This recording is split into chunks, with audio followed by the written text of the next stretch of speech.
भगवान की मंगलमयी करुणा कृपा के फलस्वरूप हम सब लोग इस भागवत आश्रम में बैठकर आदि गुरु शंकराचार्य जी द्वारा सृजित वाक्य वृत्ति नामक ग्रंथ पर स्वाध्याय कर गए हैं, जिस क्रम में आज चतुर्थ दिवस पर हम सब पुनः मिल रहे हैं। व्यासपीठ आप सभी का बहुत बहुत स्वागत करती है, अभिनंदन करती है। यह चिंतन एक वेद के महावाक्य तत्त्वमसि, इस महावाक्य पर पूरा चिंतन केंद्रित है। जैसे कक्षाएं 1 से प्रारंभ होती हैं, 1, 2, 3, 4, 9वीं, 10वीं, 12वीं, फिर इंटर, फिर आगे ग्रेजुएशन, फिर पोस्ट ग्रेजुएशन में जाते हो, फिर पीएचडी करते हो। तो पढ़ाई पहली कक्षा में जो पढ़ते हो उसको भी विद्या ही कहा जाता है, और जब ऊंची कक्षाओं में पढ़ते हो तो वो भी विद्या ही कहलाती है। लेकिन विद्या का जो स्तर है वो बढ़ता जाता है, ऊंचा होता चला जाता है। वैसे ही हम सब जब वेद के किसी वाक्य पर चिंतन करते हैं तो वह ऊंची विद्या हो जाया करती है, इसलिए वहाँ का चिंतन भी थोड़ा ऊंचा होता है। हम सबको हमारे शास्त्रों ने, गुरुजनों ने मानव जीवन का कल्याण हो उसकी प्रारंभिक सीढ़ी बताया कि प्रथम ही विप्र चरण अति प्रीति, प्रथम ही विप्र चरण अति प्रीति, निज निज धर्म निरत श्रुति रीति, निज निज धर्म निरत श्रुति नीति, तेहि कर फल पुनि विषय विरागा, तेहि कर फल पुनि विषय विरागा, तब मम धर्म उपज अनुरागा, तब मम धर्म उपज अनुरागा। यह क्रम बताया गया। सर्वप्रथम जिस वर्ण आश्रम के अनुसार, जिस कुल में, जिस वर्ण में, जिस आश्रम में आप हैं उसके अनुसार प्राप्त संस्कारों का जीवन में अनुपालन सुनिश्चित करो। ये प्रारंभ है, ये प्रथम पायदान है जीवन को विकसित करने का। आप हिंदू हैं तो हमारा संस्कार है हम ब्रह्म वेला में जगें। सूर्योदय से पूर्व हमारा स्नान हो जाए। 3 प्रकार का स्नान मानते हैं। पहला स्नान होता है जिसको कहते हैं ऋषि स्नान।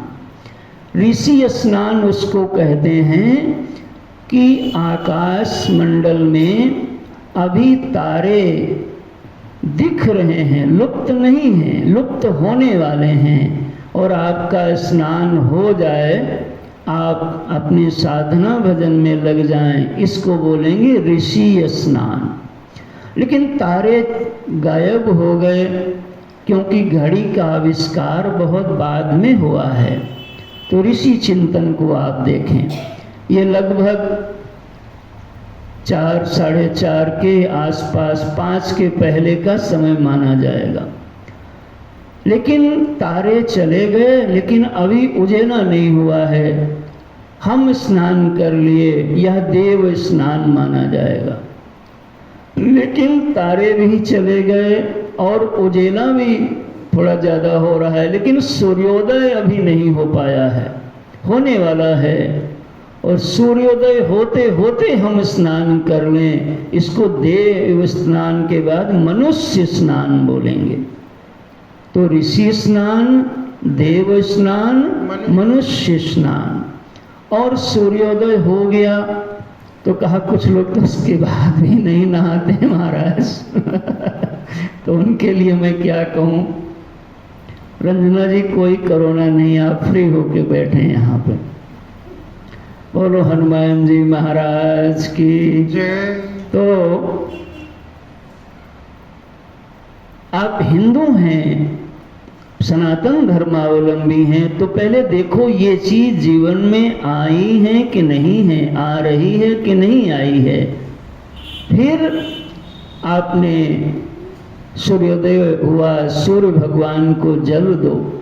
हम बताया जाता है कि धरती पर पैर रखने से पहले धरती माता को प्रणाम करो। देखो ये सब नियम है। माता पिता का चरण छुओ, तुलसी माँ को जल दो, घर में भगवान का पूजन हो, आपके मस्तक पर तिलक होना चाहिए और चोटी होना चाहिए। जो जो संस्कार बताए गए वैसा आप उसका अनुपालन जीवन में यदि करते हैं, और जो भी श्रेष्ठ लोग हैं, बड़े लोग हैं, आदरणीय लोग हैं, उनकी बातों को मानते हो तो समझ लो आपने उस परम उपलब्धि के मार्ग पर सही चल रहे हो। प्रथम ही विप्र चरण अति प्रीति, निज निज धर्म। अब निज निज धर्म में मानो हम सब सनातन धर्मावलंबी हैं, कोई गृहस्थ में है तो उसका फिर वैसा कर्तव्य होगा, कोई ब्रह्मचारी है तो उसका वैसा कर्तव्य होगा, ठीक है ना। कोई विद्यार्थी है तो उसका वैसा कर्तव्य होगा, कोई बीमार है उस दिन तो उसका कर्तव्य अलग होगा। तो निज निज धर्म, अपने अपने निज निज धर्म माने अलग अलग धर्म नहीं, अपने अपने कर्तव्य का अच्छी तरीके से पालन करो। यदि ऐसा आपने कर दिया तो देखो, तेहि कर फल पुण्य विषय विरागा, इसका फल होगा कि आपका विषयों से थोड़ा वैराग्य होगा। विषय कहते हैं जो सामने दिख रहा है उन्हीं चीजों में ही बुद्धि जाती है, उसके अलावा सोचने की समझने की सामर्थ्य ही नहीं है। इतना तो पशु भी करता है, हरी घास देखा तो दौड़ गया, और जब डंडा देखा तो भाग गया। तो आप भी वैसे ही, हम लोग भी यदि इतना ही सीख पाए तो पशु के ही समान हमारा भी जीवन माना जाएगा। इसके पीछे का हमारा जो चिंतन होगा, किसको दृष्टि प्राप्त होगी, तो कहा मनुष्य मात्र से नहीं प्राप्त होगी, बल्कि उचित कर्तव्य के अनुपालन से प्राप्त होगी। इन पंक्ति को एक बार फिर गा लो। प्रथम ही विप्र, विप्र माने विशेष प्रज्ञा जिसके पास में है वह विप्र है, उसका आदर करो। प्रथम ही विप्र चरण अति प्रीति, निज निज धर्म निरत श्रुति रीति, तेहि कर फल पुनि विषय विरागा, तब मम धर्म उपज अनुरागा। मम धर्म माने भगवान के प्रति क्या मेरा कर्तव्य है, यह याद आता है। किसको याद आएगा? जिसने ये पहले की सीढ़ियों को जीवन में पूरा किया होगा। सबको तो माता पिता के प्रति कर्तव्य नहीं याद आता है। जो प्रत्यक्ष भगवान हैं धरती के, प्रत्यक्ष देवता हैं धरती के, भाई ऐसा कौन व्यक्ति है जो आपको घर दे जाए, पैसा दे जाए, जमीन दे जाए, प्यार दे जाए? मुझे बताइए, माता पिता के अलावा कोई है? कोई है भाई दुनिया में ऐसा?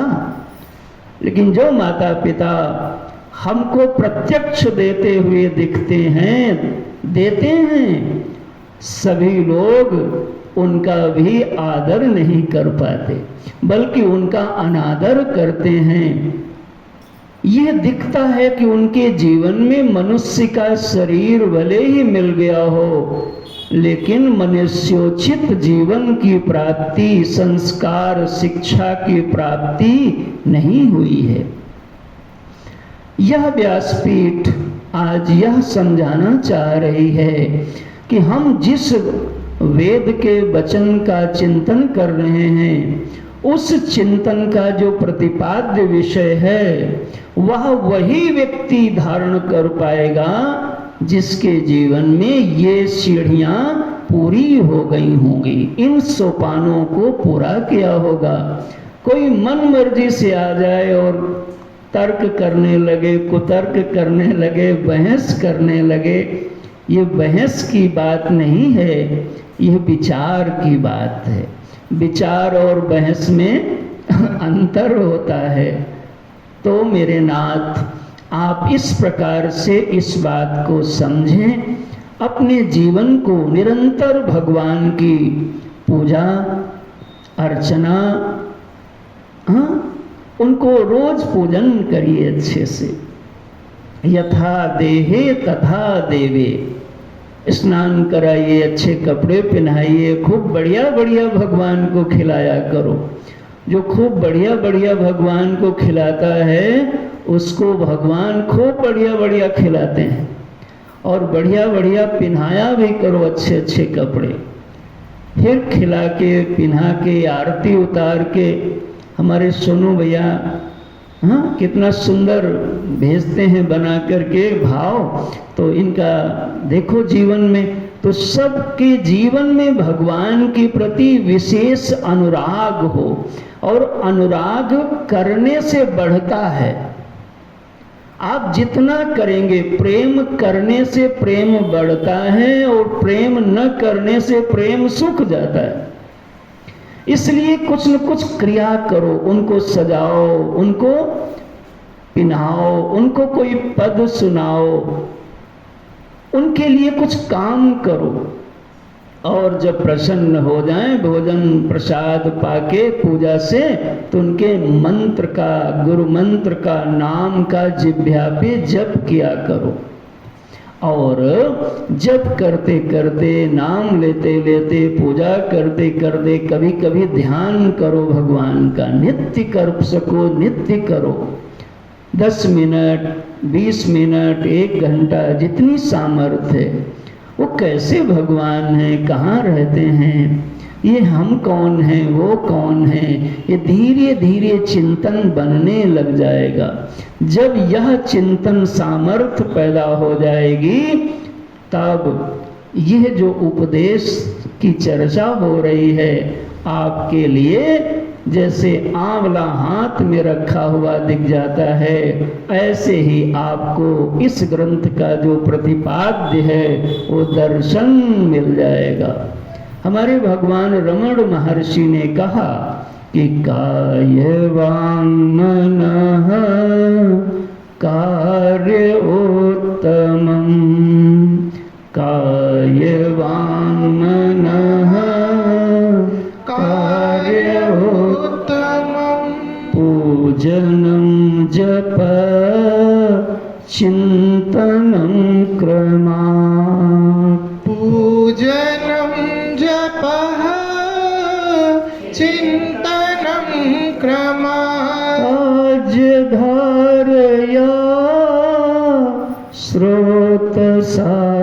परमं सरल चिंतनं विरलतः परं सरल चिंतनं विरलतः परम। और मैं ग्रंथ में प्रवेश करूं उससे पूर्व यह कह दूं, यह सब करते करते सद्गुरु का, अपने मार्गदर्शक का चरण जरूर पकड़े रहना। बाकी कुछ घट बढ़ जाए तो डरना मत। जैसे कभी पाठ याद करो, कभी पढ़ पाओ, कभी न पढ़ पाओ, लेकिन विद्यालय नहीं छोड़ देना। जो विद्यालय छोड़ देते हैं वो कभी आगे नहीं बढ़ पाते। ऐसे ही कभी कुछ मंत्र छूट जाए, कभी माला छूट जाए तो डरना, लेकिन सद्गुरु नहीं छूटना चाहिए। यदि वो उनको पकड़े रखोगे तो तुमको डांट के, प्यार से समझा के, अरे बाबा, वो आपको उन तक पहुंचा ही देंगे। गुरु चरणाम्बुज निर्भर भक्ता संसाराद चिराद भव मोक्ता से नियमान सनियमा देवं द्रक्ष्यसि निज हृदयस्थं देवं भज गोविंदम भज गोविंदम गोविंदम भज मूढ़मते। भज गोविंदम भज गोविंदम गोविंदम भज मूढ़मते। हे नाथ, इस प्रकार से आप सब अपने जीवन को नित्य निरंतर संभालते जाएं, सींचते जाएं, साफ करते जाएं और यह चिंतन भी करते जाएं। आइए हम सीधे विषय की ओर चल रहे हैं। एक बार हम लोग जहाँ पर कल विराम लगाया था वहीं पर पढ़ते हैं 20वें श्लोक को। 20वां श्लोक हम लोग पढ़े, उससे पहले 15वां श्लोक एक बार जरूर देख लो, क्योंकि यह दृष्टांत है। घट दृष्टा घटाद भिन्नः घट दृष्टा घटाद भिन्नः सर्वथा न घटो यथा सर्वथा न घटो यथा देह दृष्टा तथा देहो देह दृष्टा तथा देहो नाहमित्यवधारय।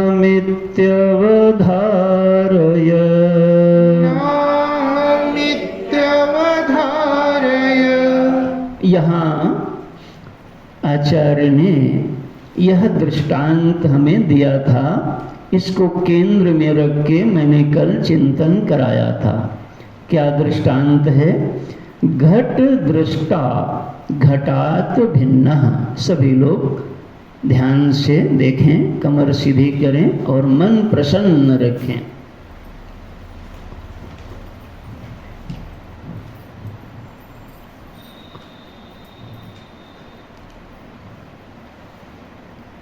जो घट को देखने वाला है उसका नाम क्या रखा? घट दृष्टा। जो घट देखने वाला है वो घट दृष्टा है, और जो देख रहा है वो क्या है? देखो, आपको मैं जगाने के लिए बातें बोलूंगा ताकि आप बोल पाओ। देखा क्या जा रहा है? हाँ, अब आए तुम। क्या देखा जा रहा है? घट देखा जा रहा है। तो एक पार्टी है घट, घट देखा जा रहा है। तो जो देखा जा रहा है उसको दृश्य कहते हैं, और उस घट को जो देख रहा है उसका नामकरण क्या हुआ? घट दृष्टा। चूंकि घट को देख रहा है तो उसका नाम क्या रखा गया? घट दृष्टा। अरे सीधे रहो, मैं प्रश्न देने जा रहा हूं। अच्छा, मान लिया वो पट देख रहा हो, पट माने कपड़ा, अगर पट देख रहा है तो क्या नाम रखोगे? हाँ, बुद्धि चल गई आपकी। अब ऐसे ही चलाते रहना हमारे साथ में। तो जो घट दृष्टा है, पट दृष्टा है, तो मैं थोड़ा और आगे बढ़ा लूं। अगर पट घट की जगह जगत रख लो तो क्या नाम बनेगा? जगत दृष्टा। Thank you. और अगर भगवान को देख रहा है तो क्या नाम बनेगा? जगदीश। जगदीश का दृष्टा देख लो महाराज। ऐसे तो नाम बनाओगे, ये सीखने के लिए एक्सरसाइज है। तो इसमें एक नियम प्रकट हो रहा है। क्या नियम प्रकट हो रहा है? कि जो भी दृष्टा होगा वो देखी हुई वस्तु से अलग होगा। ये रूल निकला, नियम निकला, और ये नियम बिल्कुल पक्का है। आपको पचे ना तो कोशिश करना, बार बार सेवा बढ़ाना, दान बढ़ाओ, तप बढ़ाओ, सद्गुरु के पास ज़्यादा समय लगाओ, ग्रंथों से प्यार करो, भगवान को रिझाओ। लेकिन यही बात आपको सीखनी पड़ेगी और समझनी भी पड़ेगी। घट दृष्टा घटात भिन्नः सर्वथा न घटो यथा देह दृष्टा तथा देहो नाहमित्यवधारय। हे मेरे शिष्य, हे साधक, हे भाई, जैसे घट का दृष्टा घट से भिन्न है, पट का दृष्टा पट से भिन्न है, वैसे ही यदि तुम इस देह को देख रहे हो तो देह का दृष्टा देह से भिन्न होना चाहिए। इसका निश्चय करो। अभी ये निश्चय है नहीं, बात बोल दोगे हमारे साथ, लेकिन मान नहीं पाएगी बुद्धि। मानेगी वही मैं देह हूँ, और ये भी मानेगी मैं मर भी जाऊंगी, फिर मानेगी मैं बीमार भी हो जाऊंगी। कल कोई बहस कर रहे थे, तो ये बहस के विषय नहीं है, ये विचार के विषय हैं। ये मन मर्जी से तो एक डॉक्टर दिमाग की खोपड़ी को खोल के ऑपरेशन करता है, आप उससे बहस करो तो वो आपसे बहस नहीं कर पाएगा, क्योंकि पहले आप डॉक्टर हो जाओ, या तो तब बात करो तो वो बात शायद करेगा, लेकिन बहस तो तब भी नहीं करेगा, क्योंकि बहस करना तो क्या बोलूं, ना समझों का कि समझों का काम है। समझ लो भाई जिसको बोलना हो। तो इस प्रकार से आपको यह प्रथम चिंतन अच्छे से बनाना है कि जो भी दृष्टा होगा वो देखी गई चीज से अलग होगा। अब इसी पर चिंतन चला था। फिर मन का दृष्टा, यदि मन को तुम जानते हो तो मन से तुम मन को जानते हो कि नहीं जानते हो, पहले ये देखो। यदि तुम कहते हो मेरा आज मन बड़ा सुखी है और आज मन मेरा बड़ा, कभी कहते हो मूड नहीं है आज मेरा, क्या नहीं है? तो मूड माने होता है मन मूड माने और कुछ नहीं, ये मूड माने मूड नहीं होता है भाई, मूड माने होता है मन। आज हमारा मन नहीं है, तो उसी को आप थोड़ी प्रेमास्पद भाषा में बोलते हो, आज हमारा मूड नहीं है। तो ये जब बोलते हो मूड नहीं है, तो जान करके बोलते हो कि अनजान से? यदि जान करके बोलते हो तो इसका मतलब तुम अपने मूड से अलग हो, मन से अलग हो। वैसे ही बुद्धि को कहते हो, आज बुद्धि में आज लाभ हो गया, लाभ और हानि बुद्धि बताती है, जय पराजय बुद्धि बताती है। तो बुद्धि को यदि तुम जान रहे हो तो बुद्धि से तुम पृथक हो।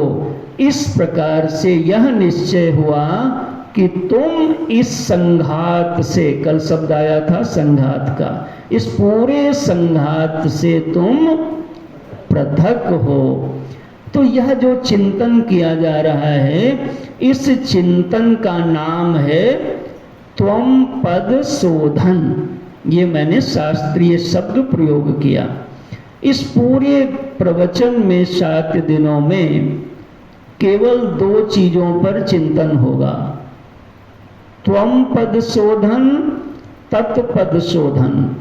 तुम क्या हो ये पहले बताया जाएगा, और वो माने भगवान ईश्वर, वो ईश्वर कैसे हैं ये बताया जाएगा।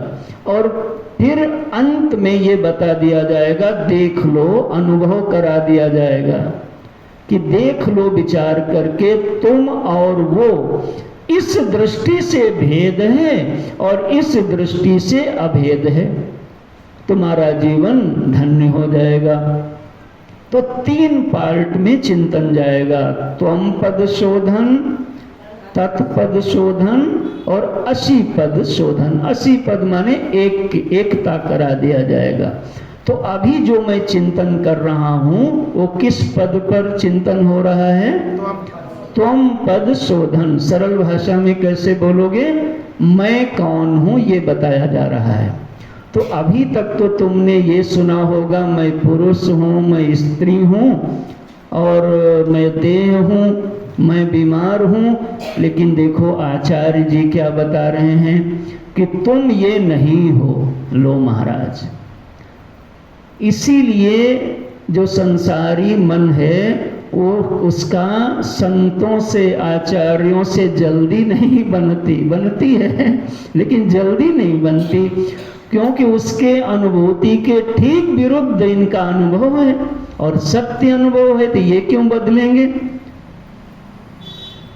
तो तुमने तो यही सुना होगा, हम उनकी मौसी हैं, उनके मौसा हैं। और यहाँ आचार्य ने क्या बताया? तुम देह से अलग हो। देखो ये बात तुमको तुम्हारे इतने वर्ष के जीवन में ईमानदारी से बताओ, किसने बताई? किसी ने बताई है क्या? जहां जाओगे लोग बताएंगे, काम करो, चाय बनाओ, रोटी बनाओ। यह बात केवल सद्गुरु ही सिखाते हैं, संत जन ही सिखाते हैं। और फिर भी हम उनको प्रेम नहीं करते हैं तो बड़ा कपट करते हैं महाराज। कैसी हमारी उल्टी बुद्धि है महाराज, इसको ठीक करो। जो हमारे परम हितकारी हैं उनसे हमारा प्रेम कम होता है, और जो हमारे समय को, हमारे धन को, हमारे जीवन को केवल नष्ट कर देंगे, उन्हीं को मैं अपना मान रहा हूँ। यही हमारी माया है, यही गलत समझ है। हे भक्तजनों, इस प्रकार से यह चिंतन तुम पद पर शोधन हो रहा है। तुमने अभी तक यही जाना है, मैं देह हूं, इतने उम्र की हो गई हूं, इतने उम्र का हो गया हूं। लेकिन यहां पर तुम्हें ये बताया जा रहा है कि यह देह तुम हाथ नहीं हो, मूंछ जो है वो मूंछ तुम्हारी है, तुम मूंछ नहीं हो। मूंछ को कई बार काट देते हो कैंची से, और तुम यही समझ रखे हो मैं मूंछ हूं महाराज। और किसी के पूंछ हो तो वो समझ ले मैं पूंछ हूं, तो भाई वो तुम नहीं हो, तुम्हारी है। घटती बढ़ती रही है, आती जाती रहती है, मिलती जुलती रहती है, तुम वो नहीं हो। अच्छा देखो, एक बार जयकारा लगाओ, बोलो सच्चिदानंद भगवान की जय। ये ऐसी विद्या है, इसमें समस्या कहीं और होती है और बात कुछ और होती है। अर्जुन ने भगवान से गीता में, जब आप तो खूब अच्छे सब लोग साधक हो, तो जब युद्ध के मैदान में अर्जुन ने पूछा ये था कि हम युद्ध नहीं करना चाहते इतनी बात पूछी थी। क्या पूछा था? हम युद्ध नहीं करना चाहते। तो अच्छा, आप युद्ध नहीं करना चाहते हो तो क्या करना चाहते हो? तो हमें समझ में नहीं आ रहा मैं युद्ध करूं कि न करूं। देखना, प्रश्न ये है। और भगवान क्या बताना शुरू कर दिए? आप आत्मा हैं, आप अजन्मा हैं, आप अविनाशी हैं, न जायते न मरियते। ये कौन सी बात हो गई? देखो, पहले आप देखोगे यदि ऊपर ऊपर से तो आपको कोई क्रम ही नहीं दिखाई पड़ेगा कि ये तो कौन सी बात हुई। अर्जुन ने पूछा ये था और भगवान ने बताना। कोई पूछे हमको जाना इधर है और आप बताना शुरू करो, रुको पहले यहां बैठो। एक तुमको दृष्टांत देता हूं। एक बार एक आदमी को दिक्कत हो गई, तो वो हाथ जब ऐसे उंगली देखता तो उसको अपने हाथों में 10 उंगली दिखाई पड़ती। परेशान हो गया। अब मुझे से हाथ देखता तो 10 उंगली दिखती है, अब डर जाता। तो एक दिन हो गया, 2 दिन हो गया, जब देखे तो रोए। कहीं महाराज माता पिता से सबसे कहे तो उसको लोग लेकर के एक डॉक्टर साहब के पास में गए। तो डॉक्टर के पास जाके डॉक्टर को बताया कि डॉक्टर साहब इनको ये दिक्कत है। तो डॉक्टर ने चेक किया। तो जैसे ही डॉक्टर ने चेक किया तो अब वो रोए, महाराज अरे डॉक्टर साहब हमें बचा लो, मेरे जीवन में ये भूत हो गया, न जाने क्या हो गया, ये 10 उंगली हो गई मेरी अचानक। डॉक्टर हंसा बहुत तेज और कहा तुम कोई चिंता मत करो, प्रहसन्निव भारत। तो अब देखो दिक्कत हाथ में थी, डॉक्टर साहब ने दिमाग का इलाज शुरू कर दिया। अब वो जो पेशेंट था वो और नाराज हो गया। उसने कहा ये कैसा डॉक्टर है, समस्या हाथ में है और इलाज दिमाग का कर रहा है। तो इसका मतलब अगर पेशेंट की मान ले तो फिर डॉक्टर ही नहीं है, क्योंकि पेशेंट की समझ उतनी ही है। समस्या कहीं और दिख रही है, लेकिन समस्या का कारण जहां समस्या है वहां पर नहीं है, बल्कि समस्या का कारण उसका मेंटल, उसकी बुद्धि की समझ बिगड़ गई है। इसलिए उंगलियां 10 दिखने पर भी समस्या हाथ में है और इलाज दिमाग का चालू किया गया। वैसे ही भक्तजनों, वो जो पेशेंट जिसको 10 उंगलियां दिख रही, यानी जो नहीं है वो दिख रहा है, तो वो पेशेंट हम ही हैं और कोई नहीं है। हमको यहाँ दुख दिख रहा है, यहाँ मृत्यु दिख रही है, इससे ज्यादा और क्या होगा। हमको यहाँ वो सब दिख रहा है जो वास्तव में नहीं है। तो हमारे गुरुजन फिर हमारा इलाज शुरू करते हैं, गीता पढ़ो।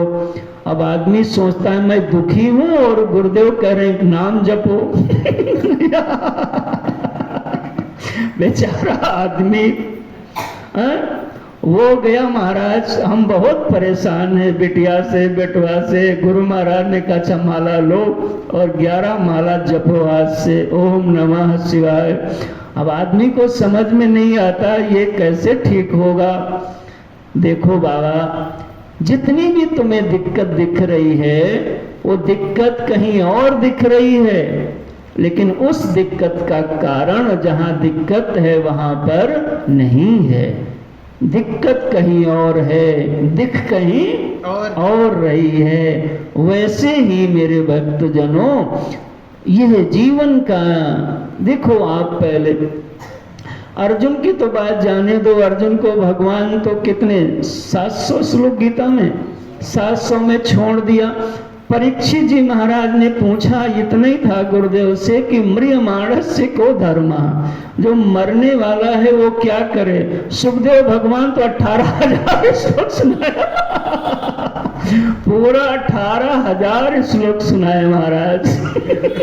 देखो आपको हंसी आती होगी कि वो पूछ रहे हैं हम मरने से कैसे बचे, मतलब हाथ की उंगलियां 10 दिख रही है और डॉक्टर साहब इलाज दिमाग का कर रहे हैं। दरअसल यह जो भ्रांति है वो भ्रांति हमेशा बुद्धिगत होती है और जब तक उसका निदान नहीं होगा तब तक आपकी समस्याओं का समाधान नहीं होगा। देखो अंधेरा होता है तो अंधेरा, आप छोटी सी मोमबत्ती जला लो तो उससे भी अंधेरा भागता है, नहीं भागता है ये मैं नहीं बोलूँगा। कोई दीपक जला लो उससे भी भागता है, हाँ? कोई मोबाइल का लाइट जला लो उससे भी भागता है और कोई बल्ब जलाओ उससे भी भागता है। लेकिन आप मुझे ये बताओ मेरे भक्तजनों, क्या वास्तव में लैंप जला के, मोबाइल की लाइट जला के, बिजली का बल्ब जला करके आपका अंधेरा भागा है? अंधेरा वास्तव में तब भागता है जब सूर्य नारायण उदित होते हैं। सूर्य भगवान जब तक उदित नहीं होंगे तब तक आप काम चला सकते हो, है ना, अपना काम तो चला सकते हो, लेकिन अंधेरा भाग गया है ऐसा बिल्कुल नहीं समझ लेना। वैसे ही ये जितनी भी चीजें हैं, पूजा पाठ, तीर्थ, व्रत, दान, संयम, व्रत, नियम, ये सब अंधेरे में दीपक की भांति हैं, बल्ब की भांति हैं। लेकिन जब तक भगवान का प्रादुर्भाव नहीं होगा तब तक ऐसा नहीं समझ लेना कि सारा काम, सारा दुख मिट गया। नहीं, उसके लिए भगवान भुवन भास्कर का प्रादुर्भाव जैसे अपेक्षित है अंधकार के सर्वांश नाश के लिए, वैसे ही तुम्हारे जीवन में प्रभु का आगमन, भक्त हो तो भगवान का आगमन बोलो, और चिंतन प्रधान हो तो आत्मदेव का आगमन। दरअसल वो दो नहीं है, परमात्मा का दर्शन, आत्मदर्शन, भगवत दर्शन, इसके बिना यह अविद्या अज्ञान का जो अंधकार है वह जाता नहीं महाराज। तो यह चिंतन हम लोग त्वम पद पर कर रहे हैं कि हम कौन हैं। अभी तक हमको दुनिया वालों ने क्या बताया ये तो आपको पता ही है, तो हमें बताने की, उस पर प्रवचन करने की जरूरत नहीं है कि नहीं है ना? नहीं। तो जो नहीं तुम जानते हो उसको बताया जा रहा है, और जब नहीं जानते उसको बताया जा रहा है तो तुम फटी फटी आंखों से देखते हो, अरे महाराज हम और ऐसे, इतने दिनों से हम अपने को देह ही समझ रहे हैं। अरे बाबा तो तुम समझ रहे होंगे, लेकिन हमारे यह आचार्यों का, महापुरुषों का, वेद भगवान का हमारे बारे में जो ज्ञान है यह ज्ञान है, और जो हम समझ रहे थे वह अज्ञान है। जो तुम समझ रहे थे अपने बारे में वो अविचार का फल है, वो भ्रम है, भ्रमा है, और जो यह समझ रहे हो यह विचार का फल है, यह प्रमा है। इन शब्दों को समझते हो, भ्रमा और प्रमा। भ्रमा उसको कहते हैं जो अविचार के द्वारा समझ बन जाती है, अविचार की उपस्थिति में निर्णय बनता है, उसको भ्रमा कहते हैं। और जो प्रमाण पूर्वक विचारों के बाद जो निर्णय निष्पत्ति बुद्धि में बनती है, समझ बनती है, उसको प्रमा कहते हैं। तो अभी तुम जो अपने बारे में मैं कैसे बोलूं, त्वम पद के बारे में, ठीक है, कोई दिक्कत तो नहीं हो रही समझने में। त्वम पद माने तुम्हारे बारे में, हमारे बारे में, मैं के बारे में जो तुमने समझ बना रखी है उसको हमारे आचार्य ने भ्रम ही माना है, क्योंकि वो अच्छा तुमने उसको विचार करके माना है कि ऐसे माने चले आ रहे हो? ऐसे ही, हाँ बोल लो भाई। ऐसे ही विचार नहीं किया, ऐसे ही मानते चले आए हो। और यह जो बताया जा रहा है यह ऐसे ही नहीं बताया जा रहा, यह विचार पूर्वक बताया जा रहा है।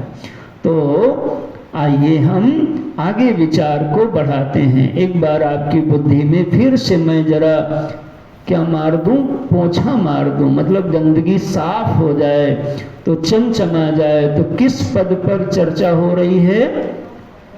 देखो, मैं आशा कर रहा था कि आप तुरंत बोलोगे। किस पद पर? मैं कौन? तुम पद, मैं कौन हूं, ये बताया जा रहा है। तो हमारा जो वास्तविक परिचय है वो बताया जा रहा है। तो आइए हम उस पर आगे बढ़ते हैं। 2 मिनट कुछ गुनगुना लो, जिससे तुम्हारा चित्त थोड़ा और अच्छा हो जाए, उसमें रिफ्रेश जैसे कंप्यूटर को करते हो तो जरा मन फ्रेश हो जाए। तो दुनिया का हो कर देख लिया, अब प्रभु का हो कर देख जरा।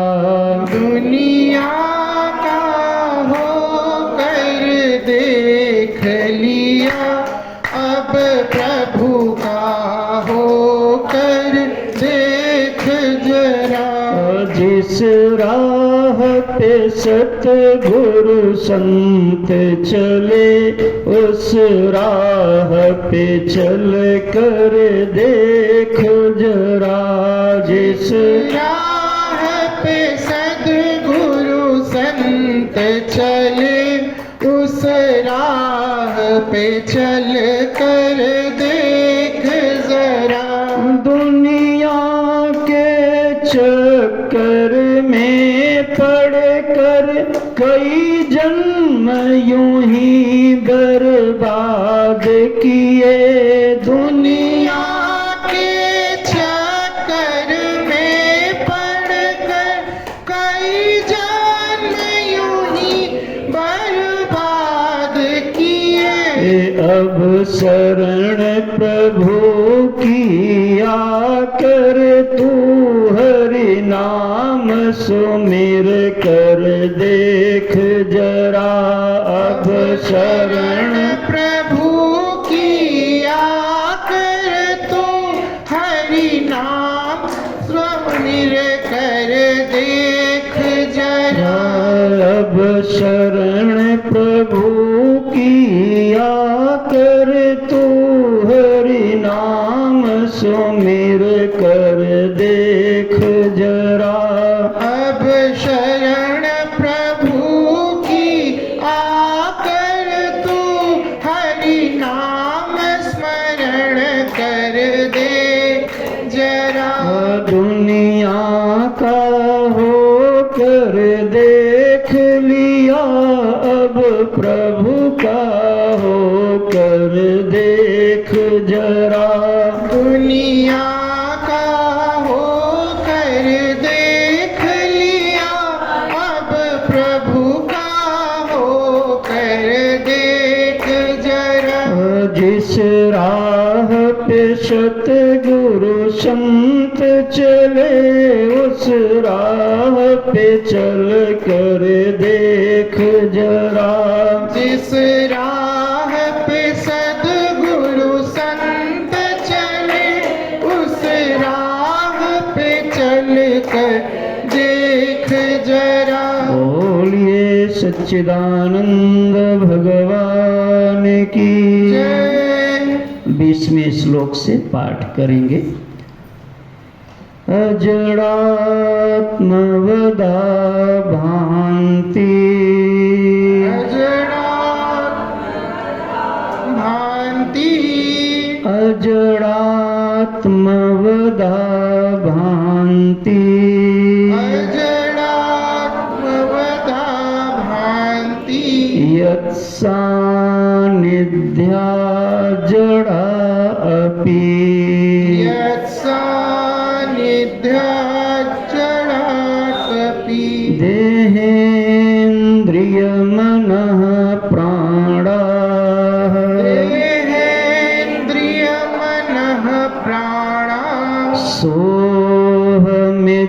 सोऽहमित्यवधारय सोऽहमित्यवधारय अजड़ात्मा,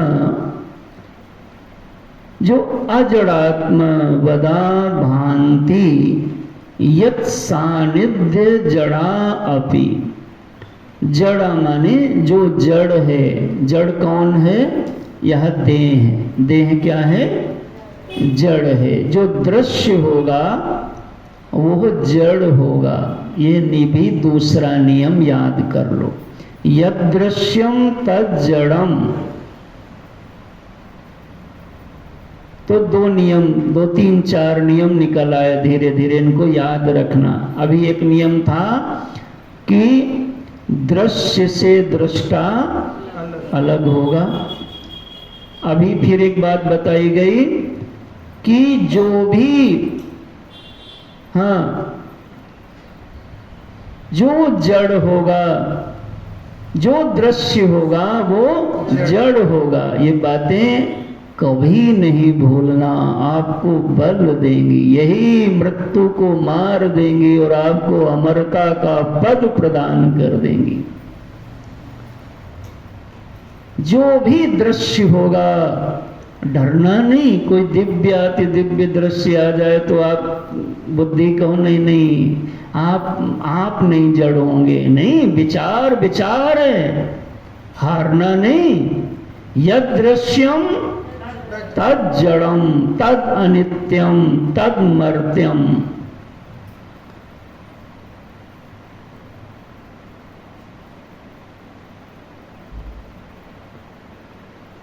तो यह जड़ देह है लेकिन अजड़ लग रही है, यानी जड़ नहीं लग रही है। तो कहा जिसकी वजह से यह जड़ देह अजड़ लग रही है वह तुम हो, चेतन तुम हो। और तुम अपने को क्या मान रखा है? हाथ मान रखा है। अरे बाबा, ये है हाथ पैर बहुत बार तुमको न जाने कैसे कैसे मिले हैं और न जाने कैसे कैसे छूट गए। जैसे एक बीज न जाने कितनी बार वृक्ष बन चुका है। वृक्ष का नाश हो जाता है लेकिन बीज फिर क्यों डरते हो? सदगुरु के पास कोई लेमन जूस लेने के लिए थोड़ा ना आया जाता है कि चॉकलेट लेने जा रहे हैं। ये परचून की दुकान नहीं है। यहाँ विश्व का सबसे अद्भुत प्रसाद प्राप्त होता है जिसको पाके जीव सदा के लिए निहाल हो जाया करता है। तो तुम वो हो, न जाने कितनी बार ऐसी डालें पत्ते और तना शाखा भिन्न भिन्न लगते हैं। इस बार ऐसा मिला नहीं, हर बार यही फोटो नहीं रखना। न जाने कैसा कैसा मिला है। इसलिए किसी के देह पे हंसना भी नहीं, क्योंकि कुछ भरोसा नहीं। कोई बीज अमरूद का, कोई आम का बीज हमेशा एक ही जैसा थोड़ा ना उसका रूप दिखता है। भिलग भिलग एटमॉस्फेयर वातावरण के अनुसार हो जाया करता है। तो यह निश्चय करो तुम जड़ नहीं हो, तुम अजड़ हो। यानी जो जड़ नहीं है इसमें जानने वाला अंश हो, तुम जानने वाले नहीं हो। इसको बार बार चिंतन करो, बार बार मनन करो, आगे बढ़ो। इन पे हमने कल चिंतन कर भी लिया था थोड़ा सा। अग मन में मनोन्यत्र,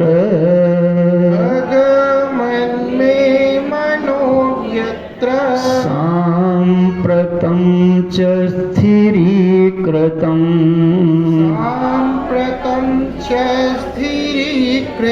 एवं यो वेत्ति धीवृत्तिम्,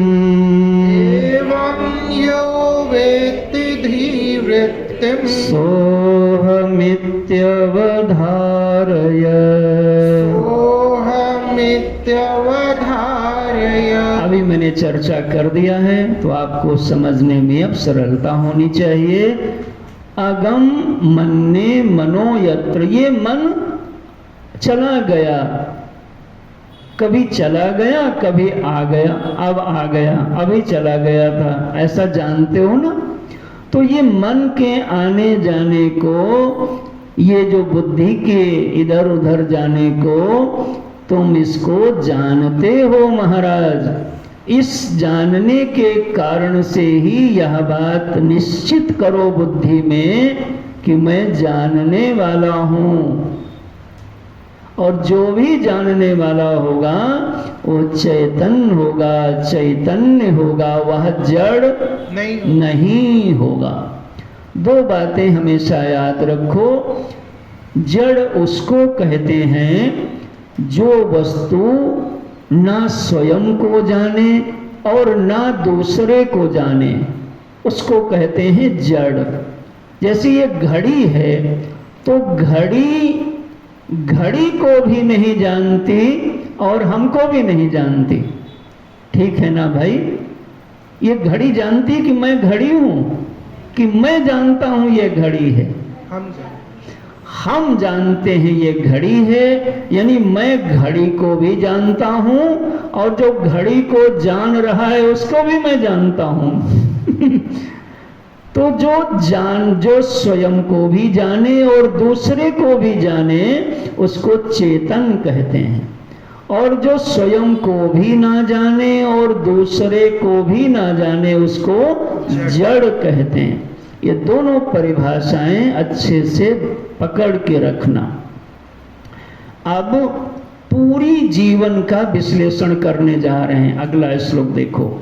स्वप्न जागरिते सुप्तिम, स्वप्न जागरिते सुप्तिम, भावा भावो धियां तथा,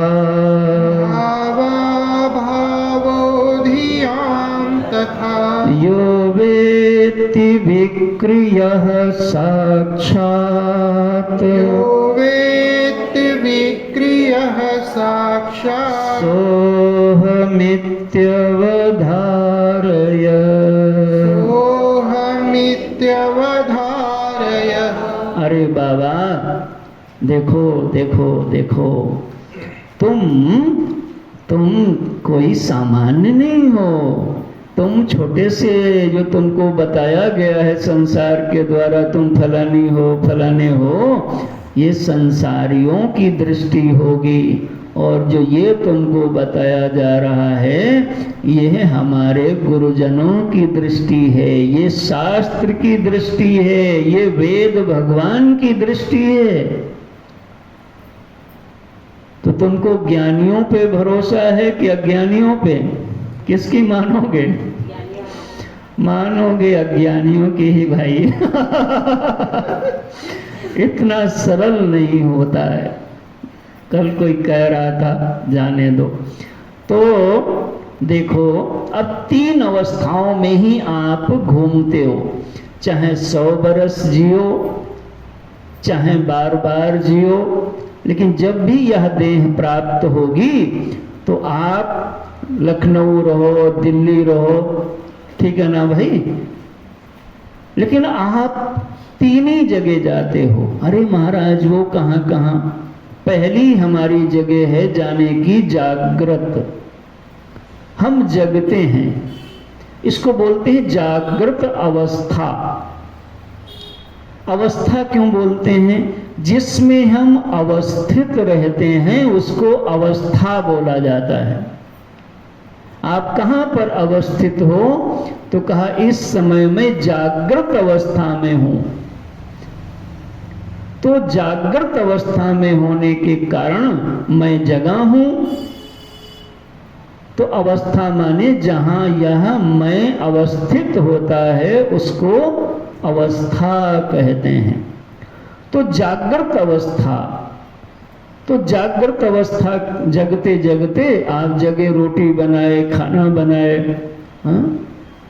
खाए पिए, काम किए, नौकरी दुकान, जो भी आपका पूजा पाठ स्वाध्याय चिंतन, और फिर सो गए। ठीक है, तो अब कहाँ चले, अब कहाँ पर आप मिलोगे? तो कहा अब हमको तुम खोज नहीं पाओगे, आना नहीं मिलने, कहाँ चले जाओगे बताओ तो लोग कहते हैं अब जाओ, हम जा रहे हैं। पूछो कहाँ जा रहे हो? तो बोलते हैं हम सोने जा रहे हैं। देखो सो जाओ, तो कहा नहीं सोने जा रहे हैं, मतलब कहीं जाता है ये जीव, यानी यहाँ नहीं सोता है हाथ में, कहाँ सोता है? पैर में। हा? तो कहा चारपाई में नहीं सोता है, चारपाई पर लेटते हो बाबा, नहीं तो चारपाई एक दिन ऐसे रख दें तो दिखाओ हमको सो के। आप कहते हो हम जा रहे हैं, कहाँ जा रही हो, कहाँ जा रहे हो? तो बताते हो सोने जा रहे हैं। बड़ी तैयारी होती महाराज, जितना खाने की तैयारी उतना सोने की तैयारी होती है। गर्मी है तो एसी ऑन करो, तकिया किया रख लो, पानी आनी रख लो, मोबाइल देख लो, नहीं तो नींद नहीं आएगी। तो देखो आप सो गए, और तो अब आप कहाँ पर अवस्थित हैं? सुषुप्ति में अवस्थित हैं, तो उसको अवस्था माना गया। आप वहाँ पर अवस्थित रहते हो, वहाँ कोई तुमसे मिल नहीं सकता। ये समस्या है, अगर हम भी मिलना चाहें तो आप उपलब्ध नहीं होंगे। सो गए, लेकिन आप वहाँ अवस्थित हो, इसीलिए उसका नाम है अवस्था। तो जागृत अवस्था, सुषुप्ति अवस्था। तीसरी अवस्था है कि नींद थोड़ी खुली, पूरी नहीं खुली, और जो हमारे चित्त में जैसा हमने सुना था, जैसा देखा था जागृत अवस्था में, उस वैसे ही कुछ हमारे मन ने एक नया संसार बना लिया, नया संसार बना लिया महाराज, पूरा का पूरा बना लिया। अच्छा, कभी स्त्री यदि तुम हो तो तुमको कभी पुरुष बने हो सपने में? बताओ। अब यहाँ जो पुरुष बैठे हैं ये कभी स्त्री बने हैं सपने में? देखो ये अभिमान कितना गहरा होता है। ये सोने पर भी अपनी आइडेंटिटी छोड़ता नहीं है। अगर आप पुरुष जागृत में हो, इस जागृत में, इस जगत में आप पुरुष हो, तो स्वप्न जगत में भी आप पुरुष ही बनोगे। या भाई कोई बना हो तो हाथ खड़ा करो। स्त्री, अगर आप इस जगत में स्त्री हो तो स्वप्न जगत में आप स्त्री ही बनोगी। अच्छा, तो आपने वहां बना लिया, तो अब आप कहां पहुंच गए? स्वप्न अवस्था में आप वहां चले गए हो, तो आप वहां पर हो। तो ये तीसरी अवस्था है। यह जीव केवल इन्हीं तीन ही अवस्थाओं में घूमता रहता है, जागृत में, सुषुप्ति में, स्वप्न में। सुषुप्ति में जब जाता है तो सकले विलीने, सब का सब विलीन हो जाता है। अहम किमपि न जानामि, कुछ नहीं जीव जानता, लेकिन ये तो जानता है कि मैं कुछ नहीं जानता हूं। और स्वप्न में जब थे तब आप जान रहे थे कि नहीं जान रहे थे? क्या स्वप्न जगत को ही जान रहे थे, बल्कि रो भी रहे थे, हाय हाय कर रहे थे। अच्छा स्वप्न आया, कोई पार्क में घूमने गए तो बड़ा आनंद। देखो स्वप्न में भी आनंद आता है जैसे यहाँ आता है। और स्वप्न में आपका पर्स कट जाए, मान लिया माताओं का, और स्वप्न में यदि मोबाइल आपका चोरी हो जाए तो वैसे ही आपको मजा आएगा जैसे यहाँ आता है। अब आप खिन्न हो जाओगे, हाय क्या होगा, हाय क्या होगा। इसे मोबाइल तो स्वप्न में आने लगा होगा, क्योंकि स्वप्न जागृत में ही, जागृत से ही जाता है। तो जागृत में आए काफी दिन हो गया मोबाइल का, अब ये स्वप्न तक पहुंचने लगा होगा। जरूर कोई न कोई सपना देखा होगा इसकी, भाई पूछना लोगों से। बोलो भक्त और भगवान की। तो स्वप्न में देखो मोबाइल भी है, पत्नी भी है, भैंस भी है, धन भी है, लाभ भी है, हानि भी है, सुख भी है, दुख भी है, मिलन भी है, वियोग भी है। मैं सोच रहा था इस बार जो शिविर होने जा रहा है शुक्ताल में, उसमें मृत्यु का ध्यान कराएंगे। वहाँ राजा परीक्षित को वो उपदेश है ही, तो मैंने इसी बार मन में बनाया हूँ कि एक बार आपको मृत्यु का ध्यान कराएंगे। यानी आप मरो नहीं, अभी जीवित रहो, लेकिन आपको मार के हम और जलवा के दिखाएंगे कि कैसे जलता है। तो स्वप्न में कभी आप अपने मरण को देखो, अगर किसी ने देखा हो भाई, तो आपको देखो स्वप्न के मृत्यु को भी आप देखते हो। आप मर गए हो, लेकिन आप उस मरण को जान भी रहे हो। तो यहाँ पर जितना आवश्यक है मैं उतनी ही बात कहना चाह रहा हूँ कि इन तीनों अवस्थाओं में हे साधक, तुम इस बात को विचार करो कि जो जानने वाला तत्व है वो अनुपस्थित नहीं है, बल्कि उपस्थित रहा है। जागृत में तो है ही, सब जान रहा है, ये है वो है। तो यदि जागृत को तुम जान रहे हो, तो जागृत अवस्था से तुम, कोई नहीं बोल पाया, अलग हो। जागृत अवस्था से तुम, यदि जागृत अवस्था को जान रहे हो, तो जागृत अवस्था से तुम अलग हो। क्या नियम था कि जानने वाला जानी हुई चीज से अलग होगा। और यदि तुम जान रहे हो, तो मैं उत्तर चाहूंगा कि आप बोल पाओ। यदि तुम जान रहे हो तो तुम जड़, जब तेरी लायक तो तुम चेतन हो। यदि तुम जान रहे हो, अब यदि मैं लगा दे रहा हूं, अपना अपना टटोलो देखो। यदि तुम जान रहे हो तो तुम चेतन हो। अभी इतना तो कम से कम पकड़ लो। और यदि तुम जागृत अवस्था को पूरा जान रहे हो, तो मुझे बताओ, स्वप्न को पूरा तुम नहीं जान रहे थे क्या? है? सब जान रहे थे ना, जो जो हुआ। और सुसुप्ति को तुम बता आज नहीं पाओगे, लेकिन मैं तुमको बता दे रहा हूं, वो भी तुम जान रहे हो। कैसे जान रहे हो वो फिर कभी बताएंगे। अभी अनुमान से तुम्हें मैं सिद्ध करा देता हूं। तुम जगने पर ये बात बोलोगे कि मैं सुख से सोया, ये तो बोलते हो ना। आज नींद अच्छी आई, आज मच्छर लोगों ने हम पे आक्रमण, है ना, बड़ी बढ़िया नींद आई। तो आप मुझे ये बताओ, इसको बोलेंगे व्यतिरेकी दृष्टांत। उस चीज को बताओ जिसका तुमको अनुभव ना हुआ हो, बता सकते हो? किसी उस चीज को बताओ जिसका तुमको अनुभव ना हुआ हो। बोलो भाई, अरे बोलो तो, नहीं ना। तो यदि तुम कहते हो मैं सुख से सोया, तो यह जो तुम्हारी स्मृति ज्ञान है, अनुभूति पहले हुई थी। कब? जब सो रहे थे तब। जग करके आपने उस अनुभूति का स्मरण किया कि मैं सुख से सोया हूं, नहीं था। यानी उस अनुभूति की आपने अनुवाद किया, स्मरण करके बताया। तो वो यह स्मरण ही कि मैं सुख से सोया, इस बात का प्रमाण है कि तुम सुसुप्ति अवस्था को भी जान रहे थे। तो अब 3 अवस्थाएं हैं, और तो कहीं जाते हो तो भाई बताओ। 3 में आप तीनों अवस्थाओं को क्या सिद्ध किया जा रहा है?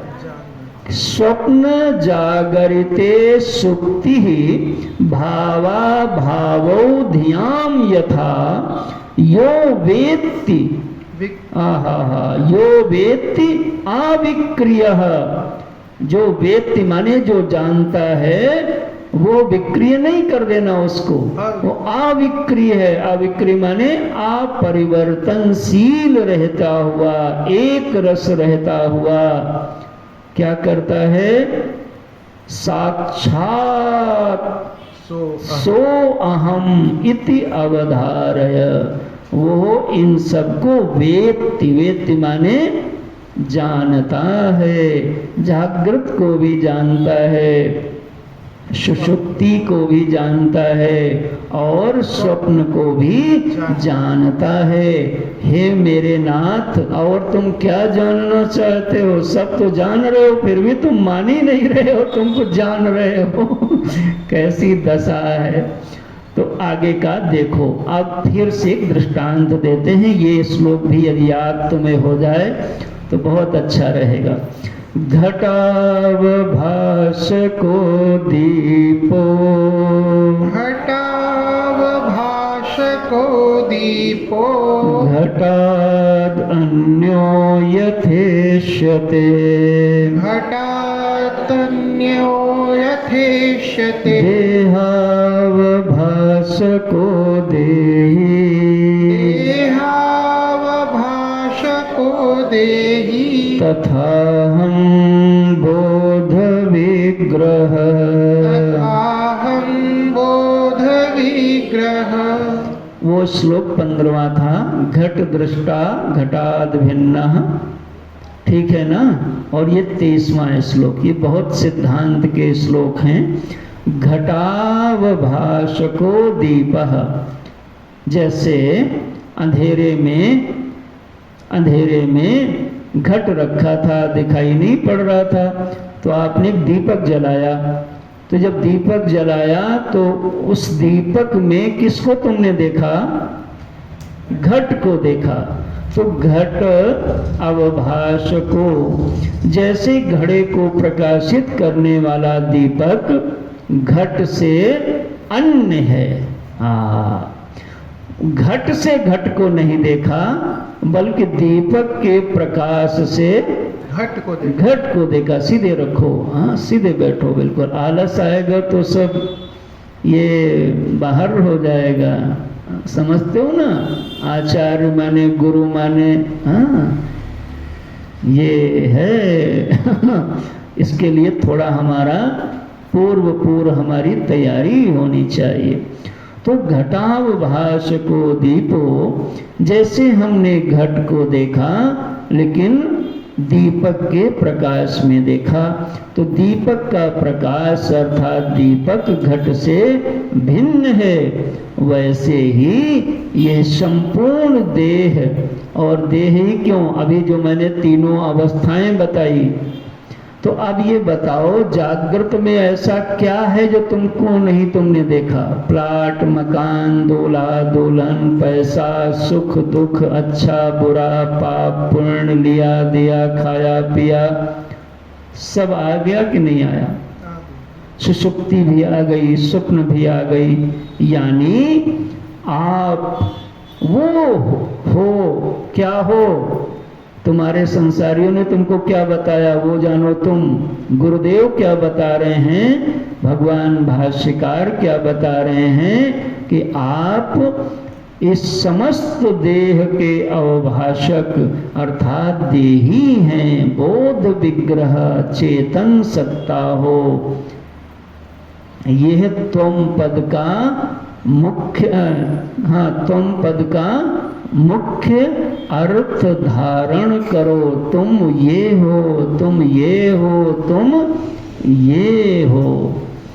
आगे कहते हैं, अब इसको यदि आप खूब अच्छी साधक हो तो जो पहले वाला दृष्टांत था वो सत की प्रधानता से था, और ये वाला दृष्टांत चित्त की प्रधानता से है। और अब आगे प्रियता दिखाएंगे, ये आनंद की प्रधानता से दिखाएंगे। कहते हैं जो प्रियता दिखती है तुमको पुत्री में, मेरी बेटी, मेरी बेटा, हाँ क्या बोलते हो, मेरा लाट साहब, मेरी लाडो,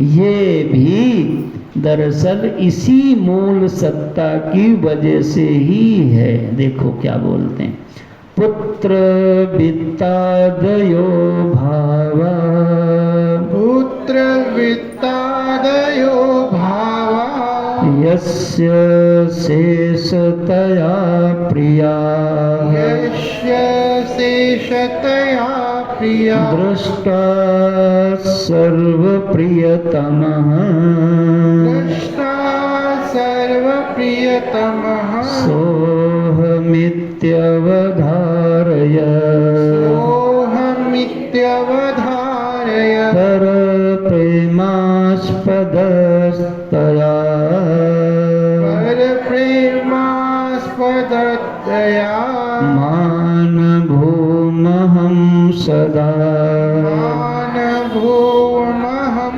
सदा भूयासमिति यो द्रष्टा भूयासमिति यो द्रष्टा सोऽहमित्यवधारय सोऽहमित्यवधारय यः साक्षी लक्षणो बोधः यः साक्षिलक्षणो बोधः त्वं पदार्थः स उच्यते त्वं पदार्थः स उच्यते साक्षी त्वमपि बोधृत्वम् साक्षी त्वमपि बोधृत्वम् अविकारितयात्मनः अविकारितयात्मनः देहेन्द्रियमनः प्राणा देहेन्द्रियमनः प्राणा अहं कृतिभ्यो विलक्षणः अहं कृतिभ्यो विलक्षणः प्रोज्झिता शेष सद्भाव प्रोजिता शेष सद्भाव विकारस्त्वं पदाभिधः विकारस्तं पदाभिधः। तो आपको ग्रंथ ले लेना चाहिए, वहां से रखे होंगे। हाँ है ग्रंथ नहीं, हाँ, बिना ग्रंथ के थोड़ा भारी जाएगा, ग्रंथ रहना चाहिए तभी आपको मदद मिलेगी। तो देखें जल्दी से, कहते हैं पुत्र वित्तादयो भावा यस्य शेषतया प्रिया, यानी ये जो आपको प्रियता दिखती है पुत्र में वित्त में, यह सब जो प्रियता दिखती है वो कैसी है? बची हुई प्रियता है, शेष प्रियता है। और शेषी कौन है? तो कहा दृष्टा सर्व प्रियतमः। ये जो दृष्टा है यानी देखने वाला है, आप तो समझ रहे हो ना दृष्टा कौन है? तो वो जो भीतर सब जानने वाला है वही सबसे अधिक प्रिय है। इसीलिए लोग हर किसी से नाराज हो सकते हैं, अपने आप से कभी नाराज नहीं होते। होते हो कभी भैया? नहीं। गुरु जी से तो हो सकते हैं भाई, हाँ? घर में हो सकते हो, बच्चों से हो सकते हो, पड़ोसी से हो, कभी अपने आप से नाराज होके दिखाओ, चुनौती है आपको। और दुनिया के लोग भले ही आपको बुरा कह दें, लेकिन ये जो अपने प्रभु हैं ना, ये आपको कभी बुरा नहीं, यही इसीलिए बड़े प्रिय लगते हैं महाराज। ये कभी आपको बुरा नहीं कहेंगे। पत्नी बुरा कह सकती है, पति कह सकता है, पड़ोसी कह सकता है, गुरुजन लोग तो डांटते रहते हैं, इसलिए वो प्रिय कम लगते हैं महाराज, गुरगुराते रहते हैं महाराज। इसलिए गुरु जी के पास कौन जाए, गुरगुराना शुरू करेंगे। लेकिन ये जो दृष्टा जी हैं, ये सर्व प्रियतम, यही प्रियतम है, इन्हीं को दुनिया खोज रही है। इन्हीं की छाया पुत्र में दिखती है, पुत्री में दिखती है, पैसा में दिखती है, देह में दिखती है। तो वही छाया से आपको आनंद की अनुभूति, दरअसल ये सब आगंतुक अनुभूति है। पुत्र से कितने प्रेम हो टूट सकता है, पति से तो हो ही जाता है, पैसा से भी हो जाता है, लेकिन अपने आप से कभी तोड़ के दिखाओ, कम करके दिखाओ अपने से प्रेम। यही प्रियतम है, यही हृदय बिहारी ही बांके बिहारी हैं। इनको कूल कर किया करो जरा, खसका चंदन का लगा करके। बांके बिहारी को भी करो और हृदय बिहारी को भी किया करो, अवध बिहारी को भी करो और देह बिहारी को भी किया करो। अभी गीता में हम लोग 17वां अध्याय पूज्य गुरुदेव से पढ़ रहे थे, तो उसमें जब तप की बात आई तो कहा कुछ तामसिक तप होते हैं, ये लोग हमको इतना सताते हैं। अब ये लायक मिल जाए, मैंने ना नहीं लगाया भाई, चाहो तो आप लगा लो, ये लायक मिल जाए तो भगवान जी बहुत नाराज हैं वहाँ। तो विवेक से जीवन बनाओ। तो दृष्टा सर्व प्रियतमः सोहमित्यवधारय, इसका निश्चय करो। कहीं कोई बाहर प्रेम जो दिखता है सब यहीं से निकला हुआ, जैसे किरण, जहाँ कहीं तुम्हें प्रकाश दिख जाए, तुम्हारे घर में दिख जाए, छत पे दिख जाए, तुम्हारे आंगन में दिख जाए, तुम्हारी कोठरी में दिख जाए, लेकिन वो प्रकाश सूर्य देव का ही होगा। अरे इतना बढ़िया दृष्टांत है तो जरा संभल के तो बैठो। वैसे ही तुमको प्रेम कहीं पुत्री में, पुत्र में, वित्त में कहीं दिख जाए, वो प्रभु का ही समझना, यह निश्चय करो। और वो परम प्रेमास्पद हैं, उनके बिना हम नहीं रह सकते। इसलिए लोग सबको छोड़ सकते हैं, अपने आप को कोई नहीं छोड़ सकता। बल्कि ज़्यादा दुख जब हो जाए, कभी कोई आत्महत्या करता है, वो नहीं करना चाहिए, तो दरअसल वो दुख से अपने को भगा ले जाने की कला है वहाँ पर, अपने को खत्म करने की नहीं, बल्कि उस दुख से बचा ले जाने की, लेकिन वो बचेगा नहीं। हे भाई, सर्व प्रियतमः, ये दृष्टा ही सर्व प्रियतम है। अब देखो तीनों धरातल से चर्चा हो गई, सत से, चित्त से और आनंद से। आगे बढ़ जाओ जल्दी से। यही जो है परम प्रेमास्पद हैं। और महाराज इनका ये जो प्रेमास्पद है ना, इनका कभी लोप नहीं होता, बाकी सबका लोप हो जाता है। जागृत अवस्था ही छूट जाती तो जागृत में जो धोती थी वो नहीं छूटेगी, और जो पैजामा टंगा था वो, और जो डोसा रखा था वो, तो का सांभर नहीं छूटेगा। अरे भाई, डोसा, सांभर, कुकर, बर्तन, जब अवस्था ही छूट जाती है। अच्छा, सुसुप्ति छूटी कि नहीं छूटी, बोलो तो। अच्छा सही बताओ, एक ही जैसी नींद रोज आती है कि नींद में भी नयापन आता है? सोच के बताना, कैसे हमारे भगवान होंगे। तुम लोग जरा मस्तक झुकाया करो, आपको ऐसी चमाचम नई नई नींद देते हैं, बासी नींद नहीं देते हैं। कभी देखा है तुमने कि आज बासी वाली नींद आई? जब उठते हो, आज तो भाई मजा आ गया, उठ के फिर कुत्ता घोड़ा को करते हो, भगवान को पूजा नहीं करते हो, प्रणाम नहीं करते हो। ऐसे भगवान के लिए साहब तो जीवन दे दो, तभी आनंद जीवन का बनता है। बोलो सच्चिदानंद भगवान की। जल्दी से अर्थ देख लो, समय हो चुका है। तो ये जो प्रभु हैं, देखो ये सब जानते हैं और सभी अवस्थाओं में रहते हैं। और इधर देखो, सब में रह के सबसे भिन्न रहते हैं। अभी तो मैं ज़्यादा इधर उधर नहीं बोल रहा हूँ, लेकिन कुछ तो बोल ही दूँ। ये सब करते भी हैं और कुछ नहीं भी करते हैं। ये सब खाते भी हैं और कुछ नहीं खाते हैं।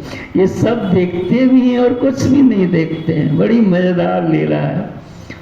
और ये सब भोगते हुए भी कुछ नहीं भोगते, ये सब जान के भी कुछ नहीं जानते। ये सब बातें आएंगी, आगे बताऊंगा, अभी तो थोड़ा तुमको मैंने ऐसे ही बोल दिया एक दो बातें। तो आगे देखो, इनका कभी लोप नहीं होता। किनका? प्रियतम जी का, चैतन्य जी का, दृष्टा जी का। इनके ये नाम रखो, ऐसे नाम रखा करो, साक्षी जी का।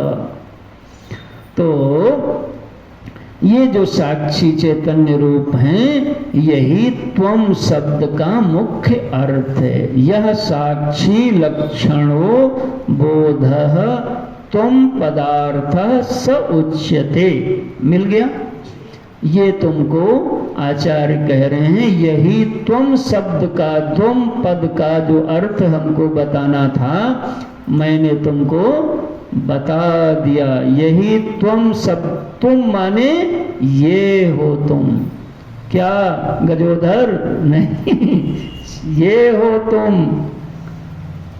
लाल बुझक्कड़ नाम तुम्हारा होगा, लेकिन दरअसल तुम ये हो। देखो महाराज, तो इस प्रकार से तुम शब्द का अर्थ आप इसको धारण करो। और ये जो षड्भाव देह में दिखते हैं, अस्ति जायते प्रोज्झिता शेष षड्भावः विकारस्त्वां पदाभिधः। ये जो षड्भाव हैं, जायते वर्धते विपरिणमते अपक्षीयते विनश्यति, ये सब देह में है, यानी दृश्य में है, दृष्टा में नहीं है। देखो महाराज, तो 28वां श्लोक देख लो, थोड़ा सा विराम करता हूं। त्वम त्वमर्थमेव निश्चित्य तदर्थम चिंतयेत् पुनः अतद्व्यावृत्ति रूपेण साक्षादि विधि मुखेन च। और यहाँ पर ये भी बता दिया कि यहाँ पर मैंने जो त्वम पद का निश्चय था वो मैंने पूरा कर दिया। अब आगे तत्पद का चिंतन किया जाएगा। किस पद का? तत् माने वो ईश्वर के बारे में अब बताना शुरू करेंगे। तो मैं यहीं पर आज विराम देता हूँ, आगे की चर्चा कल करेंगे। यहाँ पर तत्पद का शोधन पूरा हुआ, आगे तुम पद का शोधन पूरा हुआ, आगे तत्पद का शोधन कल से प्रारंभ होगा। बोलो सच्चिदानंद भगवान की